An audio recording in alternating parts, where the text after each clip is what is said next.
Good evening. Curiosity about life in all its aspects, I think, is still the secret of great creative people. Words of Leo Burnett. Welcome to BMC English News Live. Myself, Marina Francis, joining you with the news updates. Today's news in detail. Receive residency permit sticker applications through the post office. Applying for a residency permit sticker in Bahrain has become easier than ever. According to the Nationality, Passports and Residence Affairs, they will soon launch a new service via Bahrain Post to process residency permit sticker applications. The service is in addition to the authority providing permit stickers through NPRA services centers and at the exit points of Bahrain. The service will kick in once the authorities complete the required administrative and technical procedures. Sheikh Ahmed bin Isa Al Khalifa, the Assistant Undersecretary for NPRA, said the move aims at simplifying procedures to allow customer services with the least time and effort. He said the introduction of the e-services enhances the overall quality of the services in line with the directives of Interior Minister General Sheikh Rashid bin Abdullah Al Khalifa. Sheikh Badr bin Khalifa Al Khalifa, the Assistant Undersecretary for Post at the Ministry of Transportation and Telecommunications, said the launch of the services meets the Bahrain Post's strategic plans to enhance its operations. Once an application is submitted, postal officials will activate the official procedures, he added. NPRA in July this year started using a new residence permit sticker. The old sticker, the authority at that time said, was valid until its expiry date. Bahrain to double value-added tax as economy recovers from pandemic. Bahrain will double the value-added tax to 10% in an effort to boost revenue and curb one of the Gulf's widest budget deficits as the economy begins to recover from the pandemic. The kingdom is seeking ways to bring its budget back into balance by 2024 without undermining a fragile recovery, an official close to the government told Bloomberg. Bahrain is under fiscal strain despite a $10 billion bailout package pledged by its neighbors in 2018. It promised to take a raft of fiscal measures in return for the aid. It put its reform timetable on hold last year to focus on helping the economy weather the double shock of COVID-19 and a fall in oil prices. The official said pandemic stimulus introduced by the government, including doubling the liquidity support fund to BD 200 million, central bank enabled loan deferrals and reduced reserve requirements for banks, a relief on equity bills, had helped to get the economy back on track.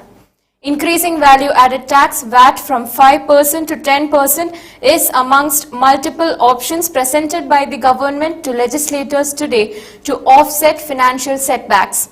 Other options include reducing wages or social welfare given to nationals.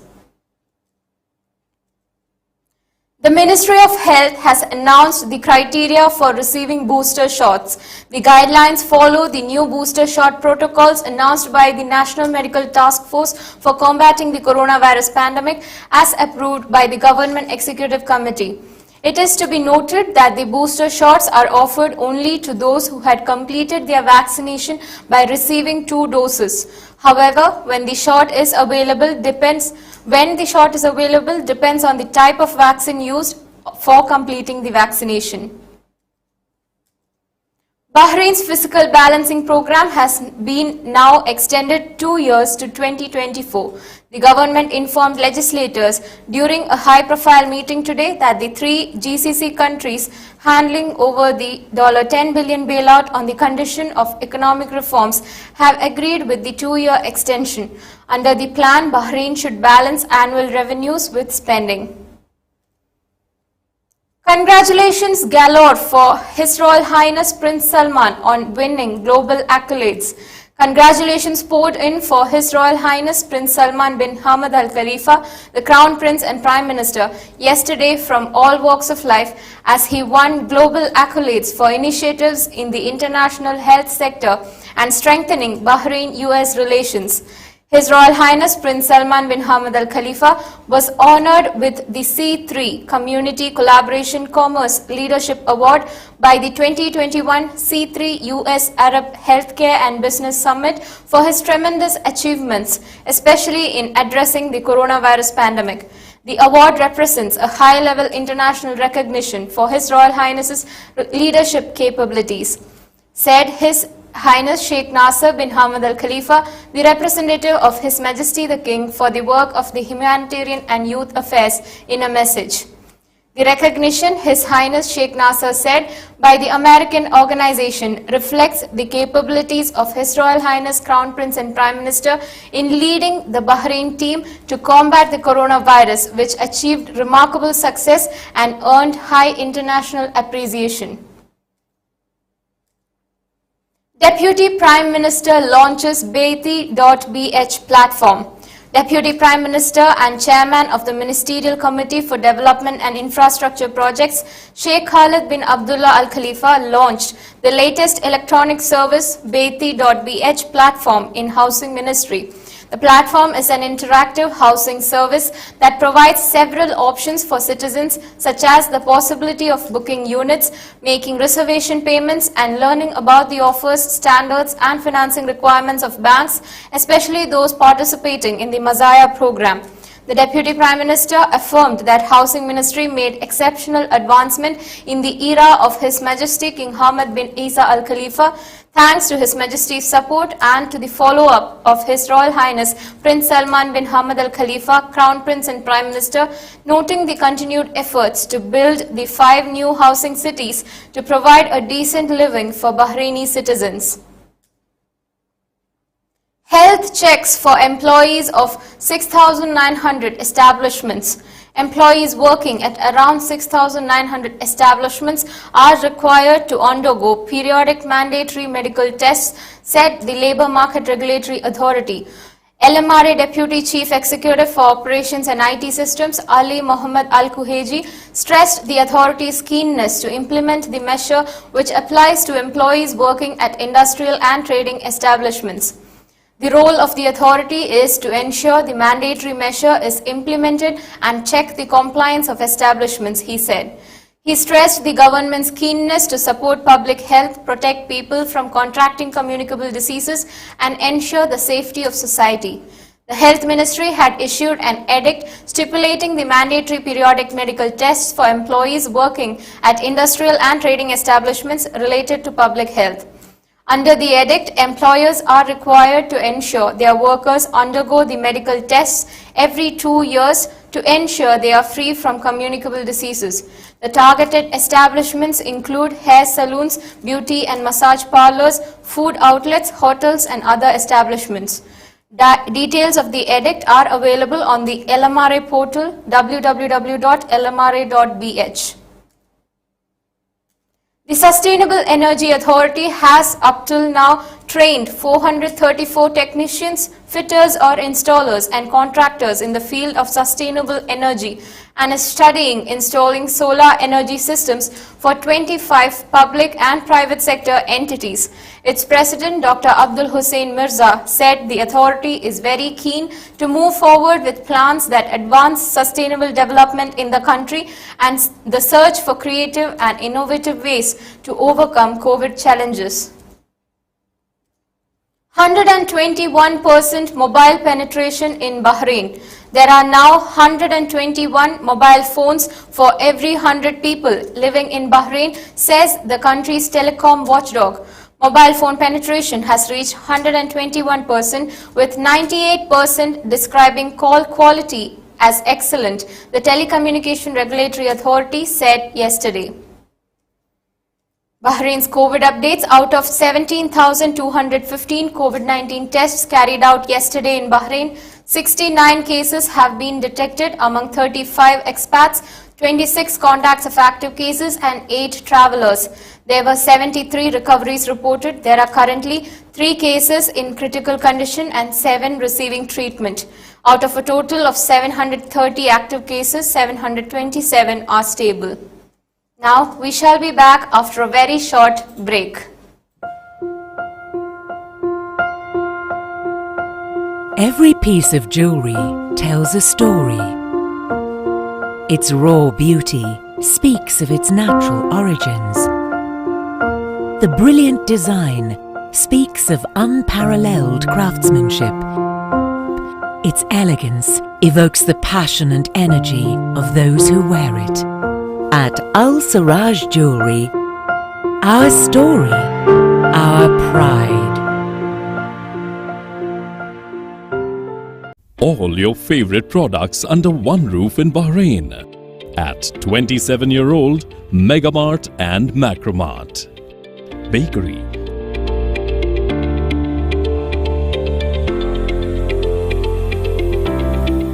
fresh meat and fish,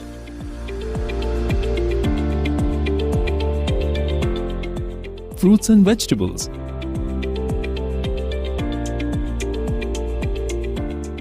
sweets and snacks, ready-to-eat foods,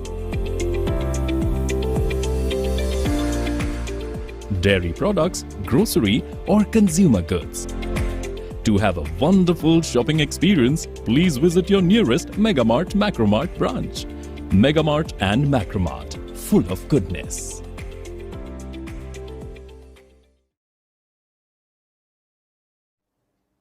Welcome back. 680 exhibitors to participate in ADIHEX. Abu Dhabi will tomorrow host the Abu Dhabi International Hunting and Equestrian Exhibition ADIHEX 2021 at Abu Dhabi National Exhibitions Company. The 18th edition, organized by the Emirates Falconers Club, will be held from 27th September to 3rd October under the theme Sustainability and Heritage, a Reborn Aspiration, in line with the country's plan to mark the UAE's Golden Jubilee celebrations. As the largest event of its kind in the Middle East and Africa, ADIHEX has become a prestigious global platform that allows participants to identify distributors and partners, expand their businesses, launch and promote latest products, in addition to its integral role in promoting and preserving cultural heritage. The event attracts thousands of falconers, hunting and equestrian enthusiasts and users, traders, major buyers, VVIPs and dignitaries from around the world. Dubai sets up 5-lane drive-through PCR testing center for Expo 2020. With PCR COVID-19 tests being mandatory for unvaccinated visitors to Expo 2020 Dubai, authorities have set up a massive drive-through facility. The Dubai Health Authority (DHA) has created a 5-lane PCR test facility and a center that can perform 10,000 tests per day. The results will be issued within 4 hours. Kuwait to provide COVID-19 booster doses very soon. Kuwait's Health Ministry has announced that it will soon begin sending appointments for people to receive COVID-19 booster doses. Those eligible for the third dose include individuals over the age of 60 years, healthcare workers, and those immunocompromised, it was revealed. Saudi to consider students exempted from COVID-19 vaccine as immune.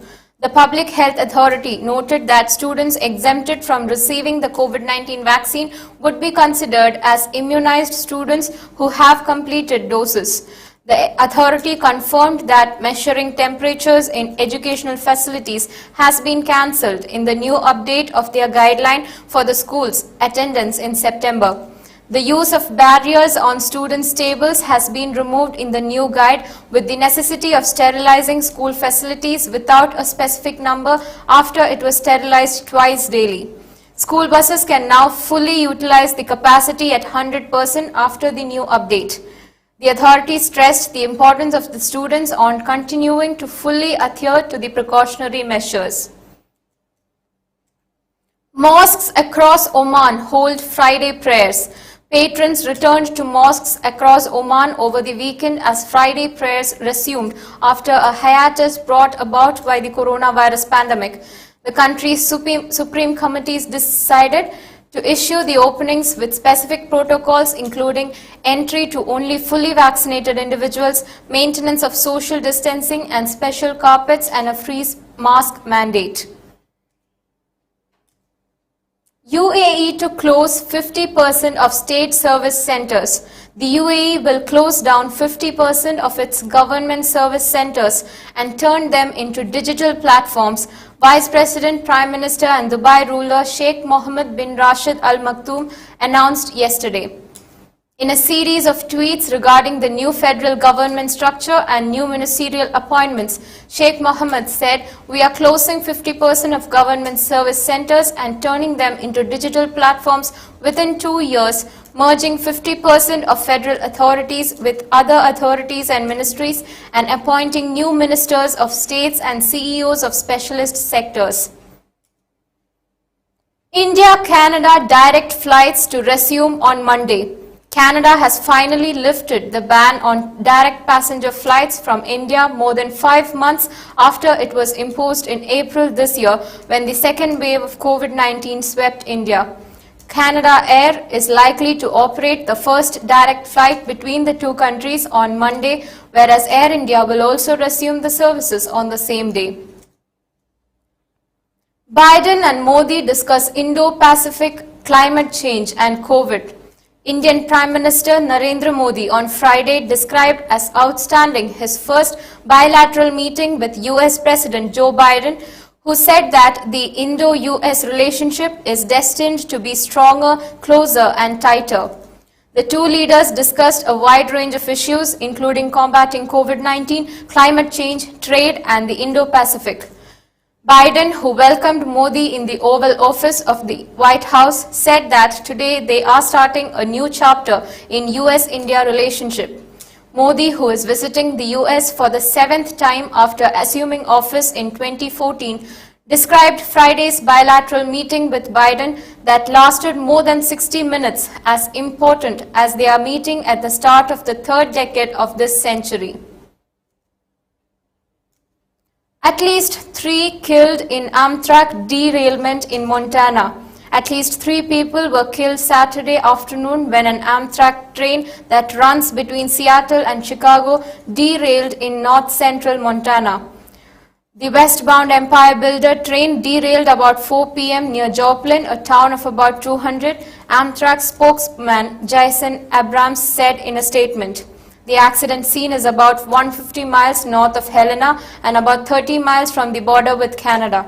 The train had about 141 passengers and 16 crew members on board. The train consisted of 2 locomotives and 10 cars, with 7 of those cars derailing, he said. Airport closed as La Palma volcano eruption intensifies. Volcanic explosions spewed red-hot lava high into the air on La Palma on Saturday as a new emission vent opened, forcing the small Spanish island to close its airport and causing long queues for boats off the island. The Cumbre Vieja volcano, which began erupting last Sunday, is entering a new explosive phase. The Canary Islands Volcanology Institute in Volcan said the new emission vent that had opened was to the west of the principal vent. Worldwide COVID-19 cases crossed 231.57 million. Over 231.57 million people have been reported to be infected by COVID-19 globally, and 4,949,727 have died according to a Reuters tally on Sunday. Infections have been reported in more than 210 countries and territories since the first cases were identified in December 2019. 23-year-old US man with no legs breaks world record for fastest 20-meter on hands. A differently abled US athlete has shattered world records to become the fastest 20-meter walker using his hands. Zion Clark, 23 years, set a new Guinness World Record by walking 20 meters in 4.78 seconds. Clark was already an inspiration to many before this, being a motivational speaker, author and entrepreneur. Now, with this amazing feat, a testament to his determination and courage, he has entered the Hall of Fame. Hamilton takes his 100th F1 win with victory in Russia. Lewis Hamilton became the first Formula One driver to win 100 races with a victory in Russia that sent him back on top of the championship. While 7 times world champion Hamilton celebrated a personal century, his Mercedes team maintained their own 100% record in Sochi. The champions have won every Russian Grand Prix since the first in 2014. With that news, we come to the end of today's news updates. Stay tuned to BMC News Live for daily news updates in English every day at 7:30 p.m. Good night.